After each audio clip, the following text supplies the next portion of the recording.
For the past half-century, one of the primary tools for addressing racial and ethnic inequality has been affirmative action policies.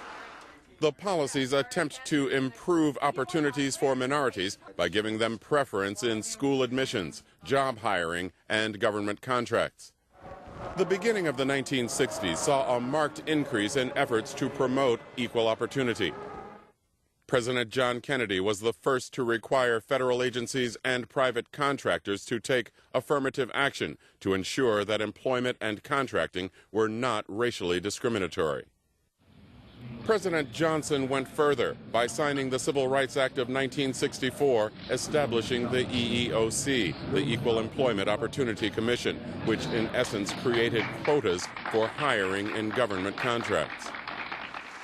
Opponents began to push back against affirmative action under President Reagan, who eliminated the requirement that federal agencies use goals and timetables.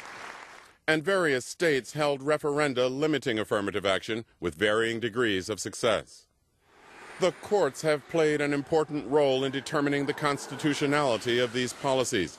The 14th Amendment, promising equal protection of the laws, is the basis for many of the court arguments. In 1978, Alan Bakke, a white student, was denied admission to medical school despite having higher scores than minority applicants who were accepted. He sued. In a controversial decision, the Supreme Court ruled in his favor, saying quotas were unconstitutional, but that affirmative action programs were not. What followed was a period of expansion of affirmative action in college admissions. In a later decision involving the University of Michigan, a high court majority wrote that affirmative action should be a temporary measure and expected it no longer would exist by the year 2028. Preserve, protect, and defend the Constitution of the United States. So help you God? So help me God. Congratulations. Seeming to point to that progress was the swearing in of President Barack Obama on January 20th, 2009, accompanied by his wife Michelle, herself the great-great-granddaughter of slaves. While it is not known if the Obamas were the beneficiaries of affirmative action, the president joined the debate over affirmative action's continued emphasis on race. My daughters should probably be treated by any admissions officer as folks who are pretty advantaged.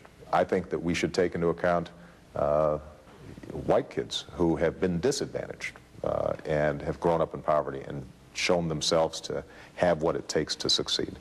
Many argue that giving preferences based on class and wealth would do more today to equalize opportunities.